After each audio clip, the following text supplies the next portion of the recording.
Саламатсыздарбы, урматтуу Жогорку Кеңештин депутаттары. Менин атым Сауле, мен 16 жаштагы Калыс-Ордо тургуну болуп эсептелинем. Мен бүгүн эмне көйгөйдү айтайын деп келдим. Биринчиден, баарыбызга белгилүү болгондой эле, мен жашаган тарапта шаардык полигон жайгашкан. Башкача айтканда свалка. Мен бул көйгөйдү абдан маанилүү жана тез арадан чече турчу көйгөй катары көрөм.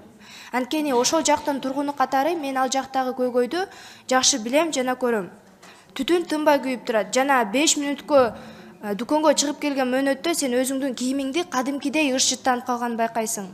Эми ошончо кыска убакыттын ичинде сенин кийимиң ыршыттанып калып жатса, анда биздин кийинки келечек муундун ден соолугу эмне болуп жатат? Жөн гана элестетип көрөлү. Бул бир гана Калыс-Ордодо болгон проблема эмес. Бул биздики коңшу Ак Бата, Ак Жар, Алтын Казык, Маевка сыяктуу жаңы конуштарда да болгон көйгөй.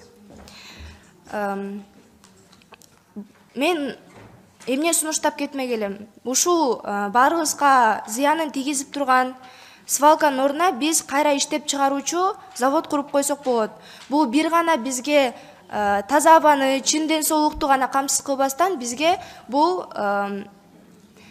экономикабызга да пайдасын тийгизет жана элдерди жумуш менен да камсыз кылат деп айта алсам болот.